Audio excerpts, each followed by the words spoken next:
Conscious beings, it's an honor for me to be here with Shahla Maniei, one of my spiritual coaches and dear friend. Shahla, what is your soul mission? My soul mission is to transfer all the soul that to remember the mission. I love that. We need you. We need you because all of us, we are having this awakening path and we need a guide in this journey. Yeah. How are you guiding? Of course, it's in different way. None of the people they are the same, so I guide them in a different way. Is and the workshop or personal session. I try they find the goal and their self and their power with different technique which I put it in my journey actually. So I use different technique and tools for everyone separately to help them. It's so difficult to say which technique I use because I'm channeling to see what can I do for you, for example. It's a very complex process. Yes, because we have so many tools and the same time we are all unique and different. So I cannot use all my tools the same time for everyone. I love that. Yeah. I see that this is the ultimate way of coaching, of guiding someone that wants to wake up by knowing all the tools and applying what's being needed in that moment. Yeah. And which I love actually, the people they find they find their power. Of course, we all know what is our power. We just forget it. Yeah. And not anyone is meant to guide you. I've been in touch with Shahla for probably more than a year, but we never had the chance really to meet, only through messages. And it's incredible because first time when I met you physically, it's something woke up in me. When I was having the first time our eyes met, it was like a remembering. I entered like in a tornado of time when I felt and seen images from past lives, guiding people towards illumination and feeling all those sorts of emotions. And even without starting the coaching with you, I was already feeling that I'm supported on the journey. And I feel not only your methods that you teach here mentally and physically, but also how you guide when you connect to the person. It's unbelievable. Now, what is the best thing ever happened in your life? The best things maybe was at the first time the transformation in my life self. Because I had a near-death experience actually. And from that moment, I transformed totally in my soul, body, mind. I transformed myself. How did it happen, your near-death experience? It's longer story. Shorter. It's very long story. It's very nice actually, because after that, I was changing a lot. I tried to find my goal and my purpose of my life. And I realized that I don't have to look it further. It's all in me. Yes. And all I knew, just I forgot it. Yes. So it suddenly come back to me actually. You know it actually, what is your power? And since that time, I try to help people to transform their life, to find their power. I don't think you tried. I think you actually did it. Some people try, but you actually did it, and I'm very proud of you. Yes. That's called the hero journey. So you see in all the stories, right, with the superheroes, with the big gurus, they all had the downfall. They all had the near-death experience, the moment they lost everything. How did it happen for you? Shortly. That happened. Okay, very shortly. That happened in a very young age when I was almost also 20 or 21, something like that. So in the very young age, in the really happy moment of my life, I was in the swimming pool. I was enjoying and with my friend and very happy time. Okay. Then suddenly I felt, I really felt, and I felt very badly with my head and with my nose in the cold swim water, in the ice. And it's because of was a lot of bleeding and very hard compress in my head. So I started bleeding in the cold water. Then my heart was shocked. Yeah. And that time actually was everything was over, but I didn't realize it. So they took me out. It takes time because of what I remember in the water and everywhere red, and I tried to come out. Maybe this was a few seconds. I don't know. I don't know actually how long this takes. But they took me out and they took me in another room. First I was sitting, everywhere I see blood, and the ambulance came. They took me in another room that when my friend was with me, at that time I had my son, and he was very small playing in the swimming pool. And my friend took me in the changing room and tried to talk to me because they tell that I have to stay talking. Yeah. And so she was telling me the ambulance is coming, everything would be fine. And I was talking to her very normally. And the funny part was that, well, I didn't realize that I was not awake, but I could see everything. I could see everything. The ambulance came. I saw my friend talking to the police other side. And suddenly I saw myself. That is a long story. Shortly. What did you see? What do you remember? Actually, did you see the light? No. Did you have a meeting with God? No, not that far. Okay. Hang out with his angels? Not that far. I wasn't just in the front of the gate. But for the first time, I saw myself, and suddenly I saw myself that I'm lying down. And they tried to put the machine in my shocking machine in my heart. And somebody say, "Oh, the heart doesn't do," and I see the machine is going, "Ooh,"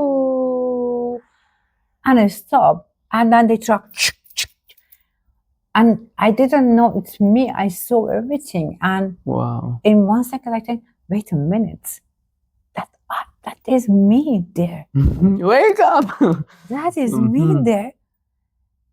And before I think this is wake up or to doing something, for the first time in my life, I feel so sorry for myself.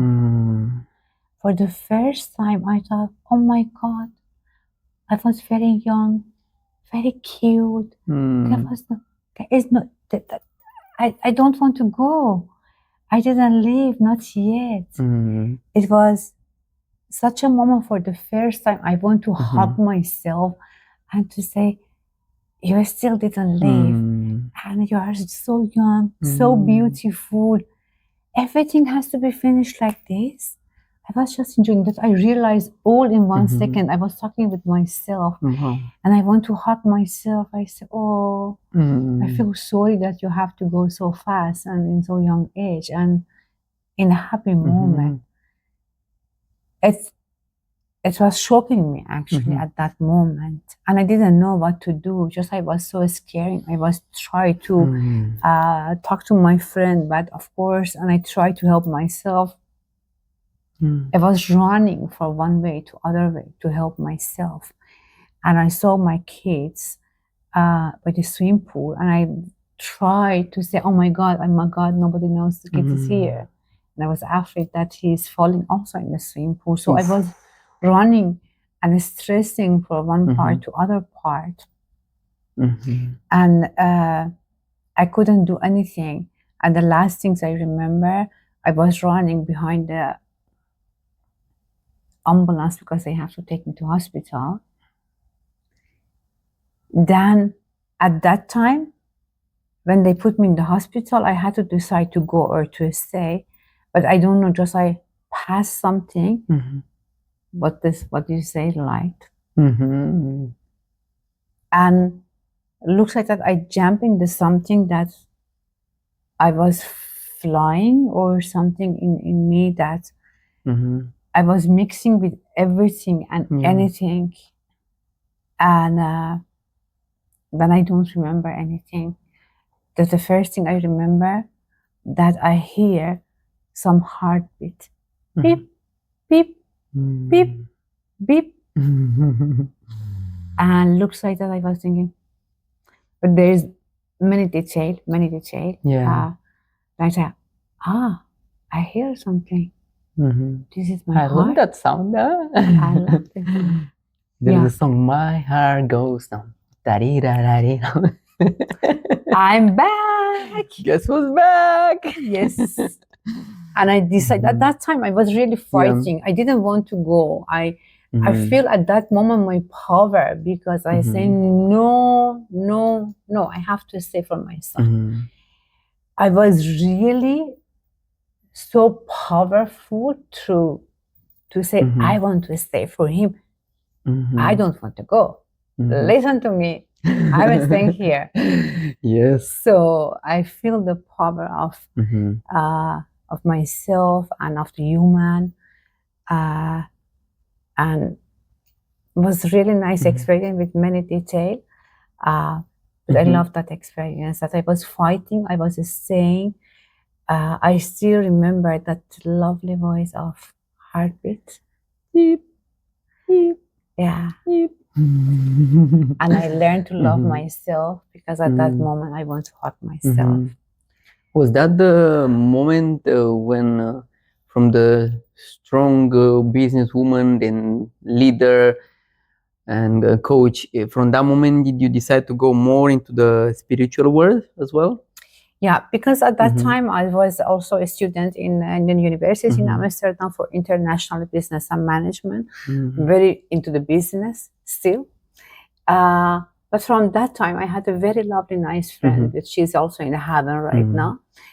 She told me, let's go to do some study about spiritual world, about metaphysics.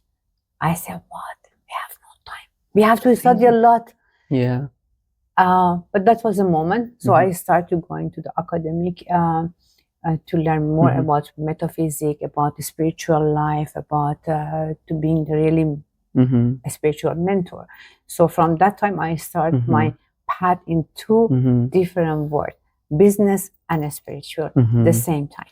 I believe that both of them, they are merging together, and they say the money is as well energy, is the spirit, and combining spirituality with the business can give you all what you want. Exactly. Now, listen, one thing is we have to know is nothing separately. If you put it separately between everything that you don't know about universe, the universe is all about, all in, include the money. Yeah. Include everything. Is that we are one with everything. And there is no separation. So I don't see the money separate. If you are spiritual, you can collect a lot of money actually. Why? Because you believe and you can reach everything.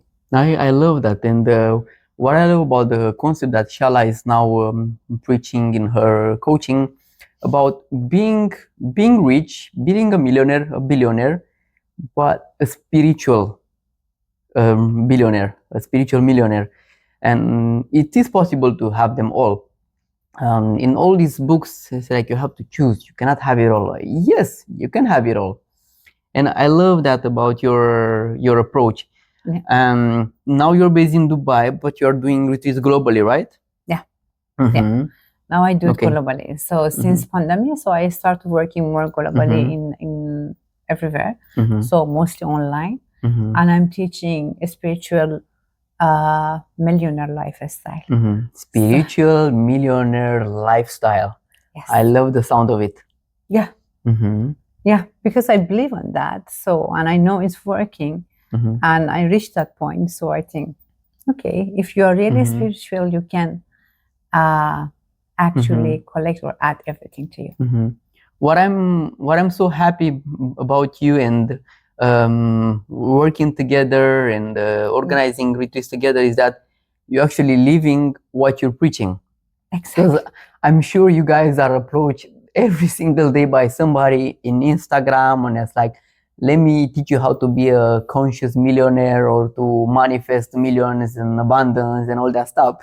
And when you ask them, they barely pay their bills, or they are completely bankrupt, or they have huge money to pay, and they want to teach you something that they cannot even do it for themselves. But we use completely different stories because you are already there. You are a spiritual rich woman and a leader, and you share from what you are already. Yeah. And that's how the real truth comes through. You're pointing very good. You say very good point. Actually, you take it out because I believe on that.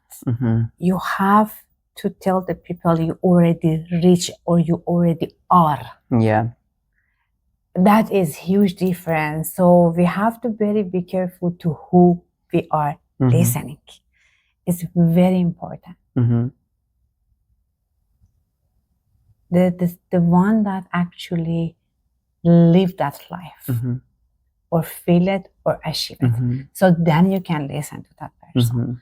Otherwise, in Instagram, YouTube, there is so many teachers, there is so many coaches, there is so many mentors. But I think listen to the one that already there. And what's now the future? What you are inviting all those beautiful souls that they are watching now the episode? What would you like to offer them, to host for them? To the soul gathering. Soul gatherings. Soul gathering. So in the soul gathering, we remember, I have nothing to teach you guys. So just I want you remember your power, the one that you're born with that. Just I want to help you to remember that. And in that gathering, we all remember our power, the power of our soul and the reason to being in this world. So just I help that, and I try to look at the spiritual world in totally different way. Not just we have to be spiritual, everything comes to us, forget everything. So just we sitting and meditating. No, we have a lot of work to do. Of course, I resonate so much with that, and especially that you don't just let me coach you something, let me teaching you something, but you said let me help you remember what you already know. Yeah. And that is so powerful because the two of us, since we started meeting in the real physical form, we start remembering things about past lives, about ourselves, about our powers, about superpowers that we used to have, and working on remembering how to use them in the actual life that we are having now. Yeah, very true. Yes. Very true. And I find it so nice because our soul help that we remember the things. So I love it. So for all those that you are watching now, get ready and follow us, because soon we will be gathering special souls that we can help each other remember and grow together. And what else would you like to open the space for?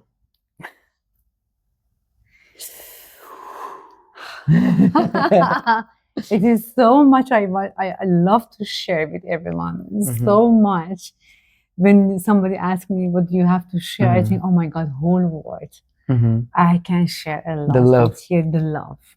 The love is the most beautiful one. But I think, yeah, the love is powerful. I don't know what I have to share. Just the love, is it enough? And come to soul gathering and to being together and we grow together. And maybe for the first time you come up with, nobody knows actually the other side of me. And that is for the first time in the world, he opened that part. Because everyone know me as a successful businesswoman. Or some people know me as the spiritual mentor. But not many people, they know both sides at the same time. That's for the first time in this media. You see my both part at the same time, that I'm maybe shamanic rich woman or shamanic successful woman. I don't know how you want to call it. Yeah. Yes. Now,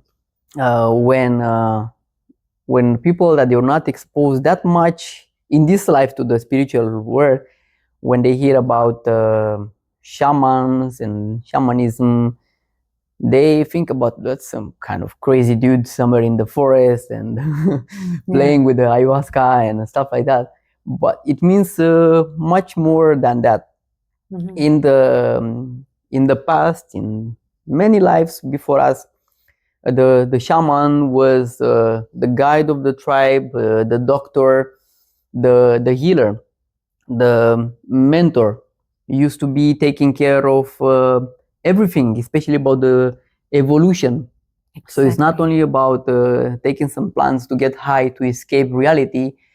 Shamanism is all about integrating the experience that we are having now with the experience from the past life, from the ancestors, including the family constellations, which will be also part of our retreats, because it's a very important part, come from shamanism. Exactly. When the shamans, they wanted to heal a disease, to solve a situation, they would call the spirits of the ancestors that they had the answers, because the soul, they choose to take a mission from them, a burden, a loyalty, and an entanglement is being caused in there, and that's why our life gets messed up. And the shamans, they used to connect and to remove that entanglement, and then the flow and the life and the love and the abundance can flow again.